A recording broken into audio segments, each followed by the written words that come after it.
This woman tried to wipe out 30 years of family tradition in under 5 minutes, with a phone, a fake badge, and the confidence of someone who's never been told no. She stormed onto our ranch like a debt collector in a soap opera, hollering about noise violations and promising to have all of us thrown in jail.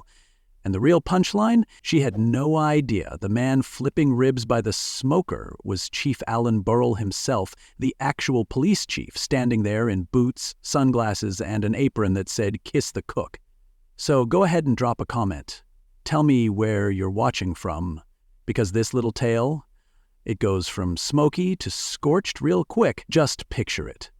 BBQ smoke drifting through the oaks, Grandma's potato salad cooling in Tupperware tubs, 50 Fletchers laughing like they hadn't seen each other in a decade, which was mostly true, and then here comes Dana Ellison, the HOA's unofficial queen of complaints, crashing through our front gate like we owed her rent. Tommy's soccer ball had just bounced off the old cedar fence when she made her entrance, heels clacking like a lawyer at a zoning hearing. Uncle Cal was in his groove, blasting Johnny Cash from the porch speakers, and Aunt Liz was already 2 mimosas deep into storytelling mode about the time Grandpa Mason lassoed a wild horse with a garden hose. I was checking the coolers when I saw Dana marching across the yard like she was about to foreclose on joy itself. "This is an unpermitted gathering," she barked, filming everything like she was live streaming to the Supreme Court. "You are in direct violation of community sound regulations." I swear she said it like we'd just launched fireworks into a preschool. I smiled, politely, because I'd dealt with her kind before, the kind who thinks a clipboard and a condescending tone equals authority. "Ma'am, it's just a family reunion," I said. "We've done this every year for 3 decades. But Dana wasn't here for facts. She was here to perform. And perform she did. She whipped out her phone like it was a badge and declared herself a media consultant for City Hall, which I later found out meant she runs the town's Facebook page once a month. Then she pointed right at me and said, "Times are changing, and families like yours are holding this community back. This isn't 1993, and you don't get a pass just because you've been here forever." I'll admit, that one hit harder than expected. I tightened my grip on the BBQ tongs, not because I was angry, but because I needed something to hold that wasn't her smug little face. Aunt Liz, God bless her, stepped forward with a plate of ribs and said, "You look like you could use something hot and homemade." It was a peace offering, but Dana recoiled like the ribs were radioactive. "Join you?" she sneered. "I wouldn't be caught dead socializing with people who think trailer park values belong in a residential neighborhood." And just like that, the line was drawn. Now, I've seen family drama. I've watched my cousin marry a guy with neck tattoos and 4 ex-wives, but nothing prepared me for the venom coming off this woman. She said she'd already won lawsuits against other neighbors and called our ranch a legal time bomb. Uncle Cal, who never backs down from a bully, cranked the music up louder and shouted, "This one's for you, Dana!" as Ring of Fire roared across the yard. Nervous laughter bubbled through the family, but I saw the look in her eye. She wasn't just mad. She was planning something. She clicked her phone furiously, mumbled about contacting code enforcement, then turned to me with a snarl. "You're going to regret this, Mason Fletcher. You think this land makes you untouchable? You'll be lucky if you still own it by next month." Then she spun on her heel, stormed out like a rejected reality show villain, and slammed our gate so hard the hinges groaned in protest. The funny thing is, after she left, we tried to go back to normal, tried to ignore the bad energy and focus on the good. But the mood had shifted, like a cold front had blown in and dropped the temperature 10 degrees. Nora came over to me, holding up her phone with a smirk. "You have to see this," she whispered. "I got the whole thing. Angry neighbor versus wholesome family. The internet's gonna eat it up." I grinned, but my stomach had already started to knot. Because here's the thing. When someone like Dana says, "This isn't over," they mean it. They go home, Google local ordinances, and sharpen their next attack. And in that moment, standing between a tray of burgers and a bucket of sweet tea, I knew we hadn't seen the last of her. What I didn't know yet was just how far she'd go. The thing about threats is they usually fizzle out like a wet match. But with Dana, her threats had legs. And apparently a hotline to the local precinct. 20 minutes after she stormed off, we saw 2 police cruisers creeping down the gravel drive like they were responding to a hostage situation. Except the only thing we were holding hostage was a plate of smoked sausages. My heart sank a bit, not because we'd done anything wrong, but because I recognized one of the officers stepping out. Ray Delgado, same kid I played Little League with, now all grown up and carrying a badge. The other was Kevin Meeks, whose son played soccer with my nephew. They both looked about as thrilled to be there as someone stuck in line at the DMV. Still, when uniforms show up mid-rib, people get twitchy, and sure enough, Dana was already marching behind them, clutching her faux leather folder like she was auditioning for a courtroom drama nobody asked for. You could feel the tension tighten like a too-small belt. "Mr. Fletcher," Officer Delgado began, clearing his throat like he was reading from a script he didn't write. "We received a complaint about an unpermitted event, excessive noise and possible public safety issues." I nodded slowly, trying not to let the absurdity get to me. Behind him, Dana piped up with the energy of someone who's memorized too many paragraphs of civil code. "Officers, I have documentation. Videos, photos, timestamps, showing multiple violations.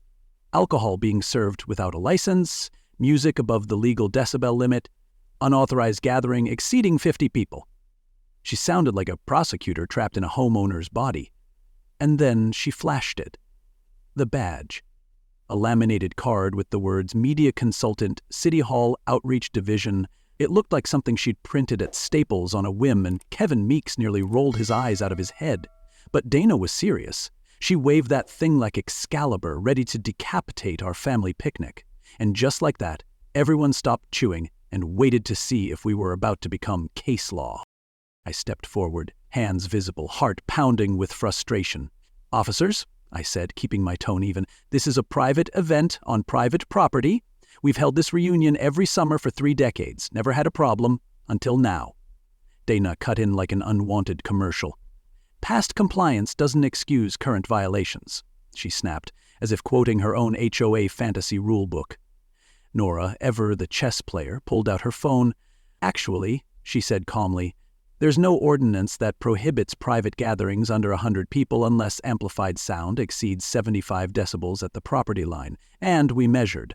We're at 68. The look Dana gave her could have curdled milk. You could practically see the wires sparking behind her eyes. She tried to pivot, switching from legal jargon to guilt trips, muttering about setting a bad example for the community, but her argument was starting to fray at the edges. She was trying to bury a 30-year legacy under a stack of PDFs and printouts, and the shovel she brought was made of ego. And then, like a perfectly timed sitcom entrance, Chief Alan Burrell stepped out from behind the smoker, holding a burger in one hand and a spatula in the other. Still wearing his Kiss the Cook apron, he tipped his hat to the officers and said, "Gentlemen, everything under control?" Dana froze. You could hear a mosquito blink. "Ma'am?" he said, turning to her with that calm lawman tone that meant he was already done with this nonsense. "I'm Chief Burrell. I've been attending the Fletcher reunion for the past 15 years. This is a private family event on private property. Permits aren't required. Noise is within limits, and the only thing illegal going on here is how good Cal's ribs taste." The laughter that followed cracked whatever composure Dana had left. She sputtered something about favoritism and conflict of interest, but even she knew the wind had changed direction. I watched her deflate, gripping her folder tighter like it might bite her if she let go, and just like that, the police turned around, tipped their hats, and left. BBQZ. 1. Bureaucracy. 0. But I wasn't celebrating just yet. As the crowd returned to eating and joking, I caught Dana standing by the gate, whispering into her phone. Her back was to us, but I could see the folder she was gripping had a label. In thick black marker, it read, "Ease Amons." My stomach sank like a stone in sweet tea, because with people like her, the fight doesn't end when they lose the argument. It just shifts terrain. And if I know anything about legacy landowners and legal loopholes, it's that easement battles are the petty warhorses of modern drama. She wasn't leaving. She was regrouping. And the next round, it wasn't going to be about noise. It was going to be about lines on a map. So I watched her walk away, heels snapping like tiny gavels, already thinking ahead. Because Dana wasn't just a nuisance, she was a strategist, and something told me her next move was going to aim lower, but hit a lot harder. If this story made you laugh, think twice about HOAs. Or reminded you of someone who's been through something similar, send it to a friend. Don't let them face the madness alone. And if you've got a Dana Ellison in your life, drop a comment and tell me about it. I read every single one. Let's keep these stories moving and these fake badges in check.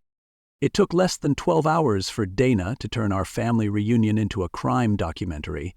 She'd chopped, slowed, filtered, and rearranged footage from our backyard BBQ until it looked like a scene from one of those reality shows where everyone ends up suing each other.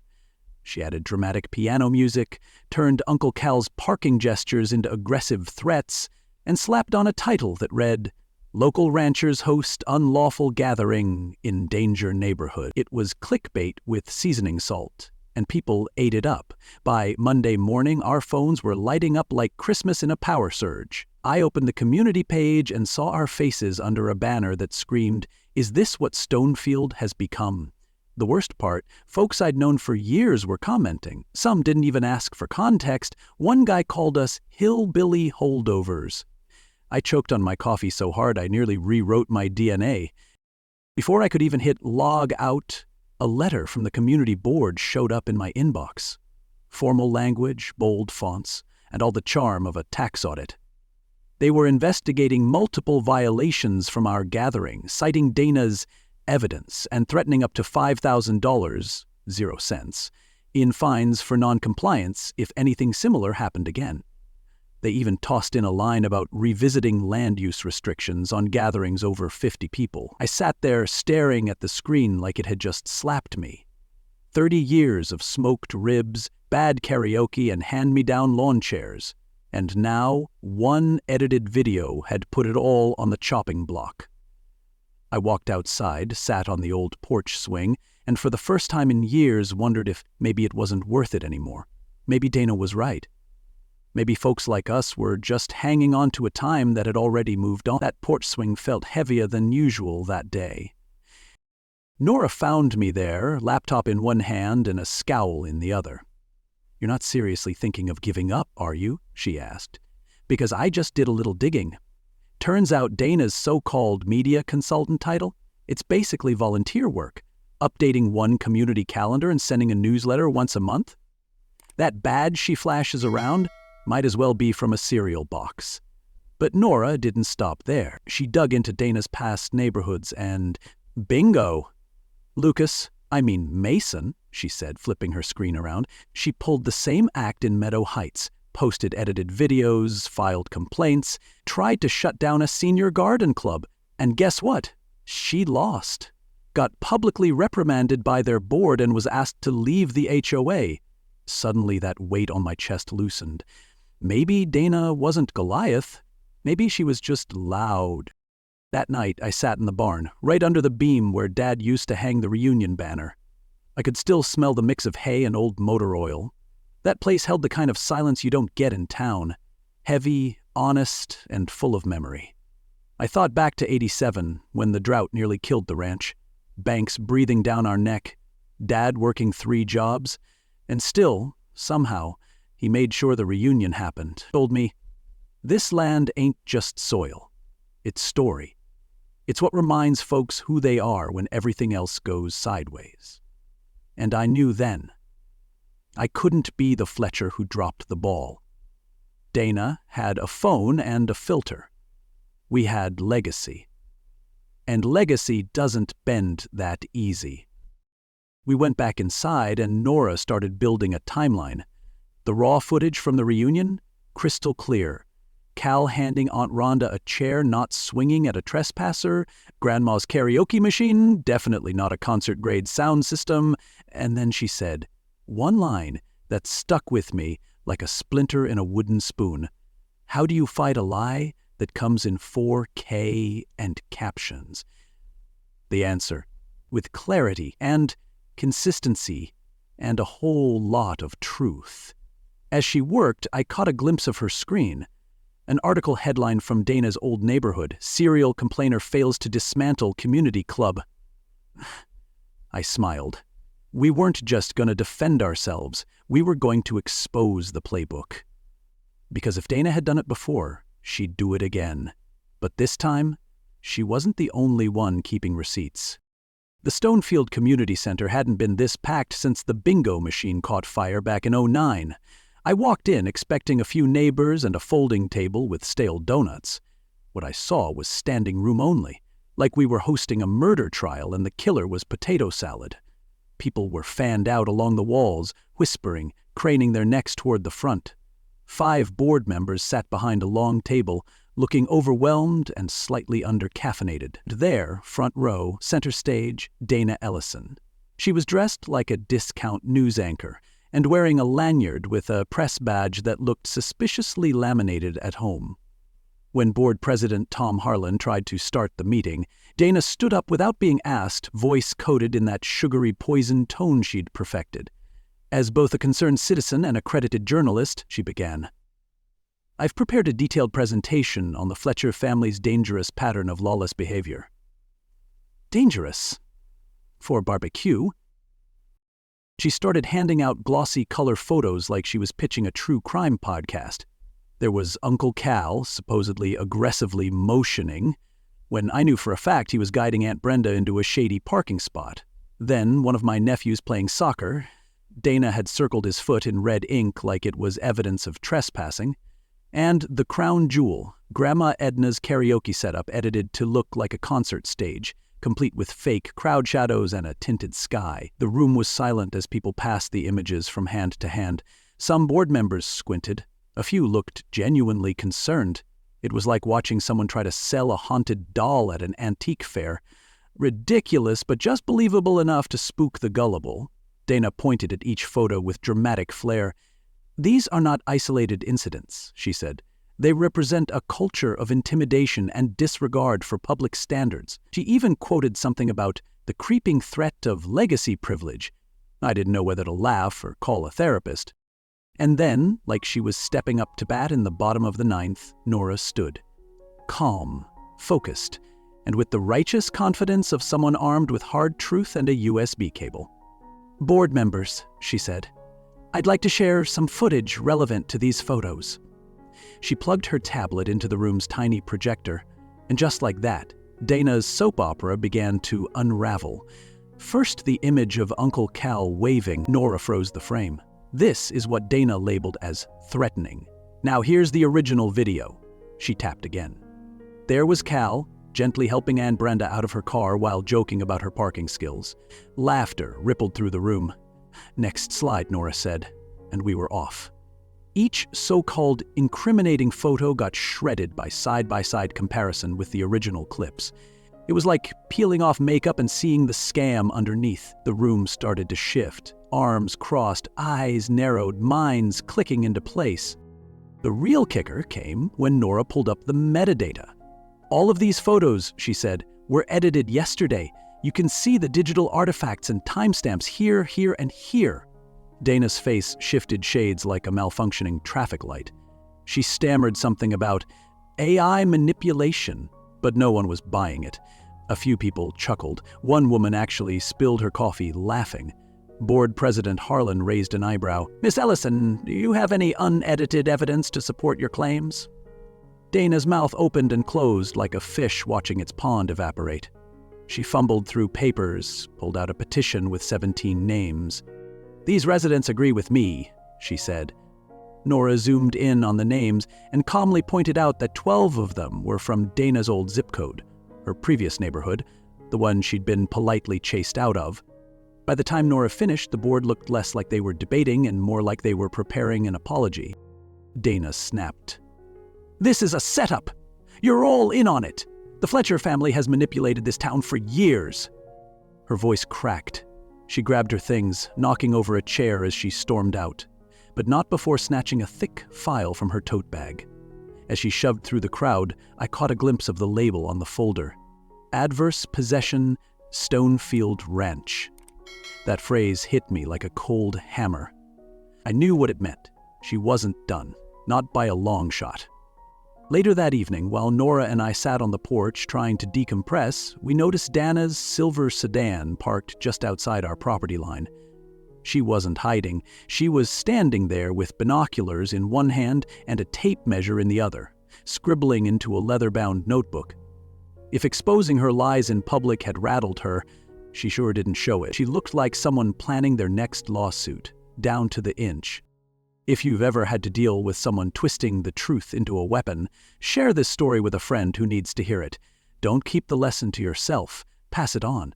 And if you've got a Dana in your life, leave a comment below and tell me what your version of the karaoke photo scandal looked like. We're not just telling stories here. We're reminding each other we're not alone. You ever get so fed up you start thinking like the person who's making your life miserable? That's where Nora and I landed after the community meeting.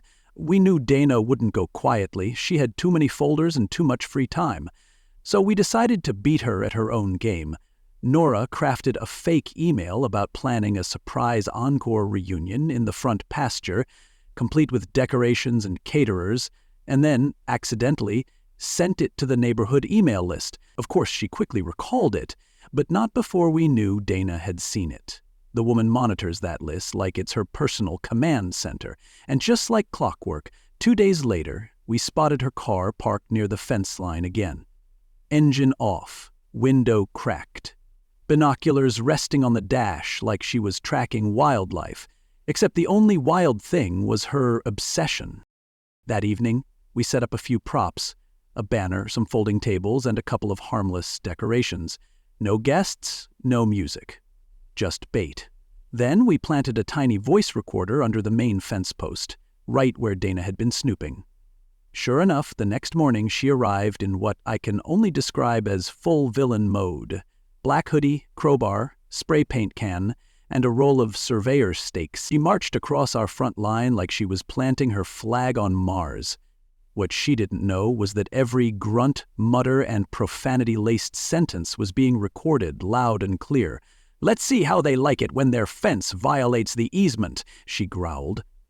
"I'll move these stakes just enough to make my case." Stupid Harpers. No, Fletchers think they're invincible? They'll be choking on their own barbecue before I'm done. Then she vandalized our barn wall with neon green graffiti that read, "Encroacher's Paradise." Creative, I'll give her that, but sane? Not even close. Watching it all play back that night, I didn't know whether to laugh or shake my head.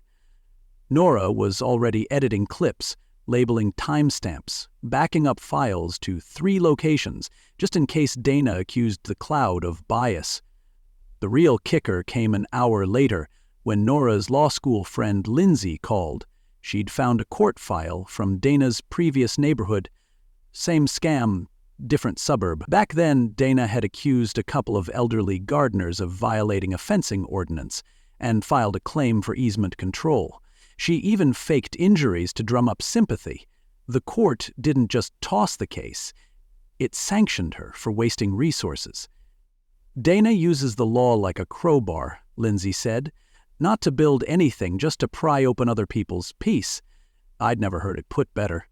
The legal system to her was just another tool to wedge herself into lives she didn't belong in, and now she was trying it on us. Later that night, I stood by the fence where she'd moved the markers. I remembered Dad riding his old horse along that same edge, reins loose in one hand, tipping his hat to neighbors as he passed. He loved that stretch of pasture, said it was where the land breathed best. I ran my hand over the fence post she'd tampered with, and for the first time, I truly felt angry, not just irritated, not just inconvenienced. Angry, because it wasn't about the property lines. It was about someone trying to erase a story that wasn't hers to touch. This land had been measured not just in acres, but in memories. And now, some outsider with a power complex and a laser printer was trying to redraw what had already been written in decades of sweat, dirt, and community. That kind of arrogance wasn't just offensive, it was dangerous. And then, right on cue, the certified letter arrived. Dana had officially filed a land claim under state adverse possession statutes, citing long-term unchallenged boundary encroachment. Translation? She was claiming a strip of our land as her own thanks to the repositioned stakes she herself had planted. Her terms? Drop the family reunion permanently, pay $50,000, 0 cents in damages for public defamation, and publicly acknowledge the property error. I read the letter twice, once with disbelief and once with something like awe. She'd really done it.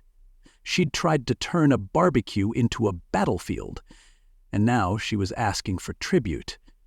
Nora stared at it, then muttered, "She's not filing a claim. She's declaring war." And the truth was, she wasn't wrong. You'd think after faking photos, moving fence posts, and vandalizing a barn, Dana might pump the brakes. But no. She showed up at the emergency board meeting like a celebrity attorney, strutting in with a binder thick enough to stop a bullet and a smile that could curdle yogurt. Her hair was done, her fake press badge clipped on like it meant something, and in her arms, rolled up property maps, highlighted documents, and a folder marked precedent and proof. It was like watching a magician about to pull a rabbit out of a subpoena. But magic tricks only work when the audience doesn't know where the trap door is. And thanks to Nora, we'd already sealed it shut. Dana opened her performance by claiming our fence had illegally migrated over 20 years and that she was invoking an adverse possession statute to reclaim a public easement strip. She sounded so polished, I almost believed her for a second, until she referenced a completely unrelated case from a different state. Nora leaned over and whispered, "She's quoting a zoning case about a shopping mall." Dana unfurled her maps like she was laying out treasure coordinates, pointing at red lines she had drawn herself. "Here's where the Fletcher fence encroaches. Here's where I've restored the markers. And here," she said, tapping her document like she was closing a deal, "is my right to demand $50,000, 0 cents in restitution or permanent forfeiture of the disputed land." The room was dead silent, waiting for someone to blink. And that's when Nora stood up, cool as ever. She didn't say a word, just walked to the projector, plugged in her laptop, and hit play. And out came Dana's voice, crisp and undeniable. "Let's see how they like it when their fence violates the easement. I'll teach them to humiliate me." The recording played Dana's muttering, her plans to move markers, even her cackling over the idea of owning part of our pasture. A wave of gasps spread through the crowd like a domino chain made of popcorn. Chief Burrell rose from his seat in the back and stepped forward. "For the record," he said, "I've personally reviewed the barn wall graffiti, the removed survey stakes, and the audio evidence. These actions qualify as felony vandalism and property tampering." He didn't raise his voice. He didn't have to. The weight of the words dropped like a gavel. Dana didn't flinch, not at first. She flipped her hair, puffed her chest, and launched into a monologue about community gaslighting, deep state zoning conspiracies, and being targeted for trying to uphold decency. At one point, she even accused our grandma's garden club of being a cover operation. I had to bite my cheek to keep from laughing, but then Nora dropped the final hammer. "Also," she said calmly, "Dana Ellison was disbarred as a paralegal 7 years ago after forging real estate documents in a civil case. I have the court ruling right here." She held up the printed record like a referee holding a red card. You could hear someone in the back mutter, "Well, dang." Dana froze, then launched into a meltdown so spectacular it could have been sold as a Broadway audition. "It's all fake! You can deepfake anything these days. This is harassment," she shrieked as her stack of papers slid to the floor like soggy toast. And then came the cherry on top. Chief Burrell approached slowly, calm and unbothered. "Mrs. Ellison," he said, "we have you on record committing vandalism, falsifying legal claims, and tampering with survey property, all felony offenses. You have the right to remain silent." That's as far as he got before she tried to bolt. "No kidding!" She turned on her heel, knocking over her chair, and made a mad dash for the door. But Officer Delgado was already there, stepping in like a doorman at the world's most awkward exit. "You'll have time to call your lawyer," he said with a grin, "from the station." The handcuffs clicked, and just like that, Dana's fall from grace hit full speed. If grace was a Tesla, this was it, rolling downhill with no brakes, horn blaring and a raccoon clinging to the hood. The board dismissed her land claim on the spot, apologized to our family publicly, and requested Nora's full documentation to strengthen their future complaint processes. Neighbors who'd stayed quiet finally came forward to share their own run-ins with Dana. One lady claimed Dana once reported her for glaring too loud during a dog walk. It was like the floodgates opened and all her petty tyranny came pouring out. But for me, the moment that stuck was walking back to the barn after it all, resting my hand on the repaired fence and knowing we'd done it without becoming her. We didn't stoop. We stood, like Dad taught me. And when the next reunion came, it was the biggest one yet. More laughter, more ribs, and not a single threat of legal action. The barn was cleaned, the paint fresh, and the sign above the smoker read, "No easement required, just good company." They say revenge is sweet, but living well? That's pure molasses on a biscuit.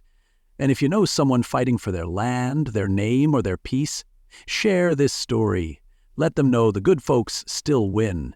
And if you've got your own HOA horror story or a neighbor who's allergic to joy, drop it in the comments. We're building a fence of truth out here, and trust me, it's bulletproof. As I stood alone on the edge of that pasture, watching the sun slip behind the hills just like it did every year during our reunion, I realized something important. Dana came in swinging laws like weapons, fake titles like armor, trying to rewrite a story that didn't belong to her. But she underestimated the power of people who stand together, of neighbors who remember, of truth with a paper trail. She thought her voice would drown out ours, but in the end her shouting just made us louder, clearer, stronger. We didn't win with force, we won with receipts, legacy, and a little help from a law student with good Wi-Fi. The lesson? Your story matters, even when someone tries to edit you out of it. Don't let them. Whether it's land, family, your name, or your dignity, protect it, and do it the right way, because there's something stronger than noise, and that's evidence with integrity. Dana taught us that power without principle collapses fast, but values outlast any HOA, fake badge, or viral lie. So if this story made you laugh or maybe made you think about your own battles, don't keep it to yourself. Share it with a friend who's ever felt bullied by someone louder than they are. And tell us below, what stood out to you? What part hit home? Drop a comment, like the video, and make sure you subscribe so you don't miss what's coming next. Because this isn't just a story about fences and fines, this is a story about standing your ground. With humor, with heart, and with a whole lot of potato salad. See you next episode, and remember, truth doesn't shout, it just stands firm and lets karma do the rest. Before you go, what kind of story should I tell next? Should it be another wild HOA takedown? A neighbor from hell revenge twist? Maybe a courtroom comeback or a small-town scandal? Comment below and tell me what you want to hear next. I read every suggestion, and the next story could be inspired by your idea. When this channel tells your kind of stories, YouTube keeps showing them to the right folks. So don't be shy. Drop your ideas, like this video, and subscribe if you haven't already. You help shape what comes next.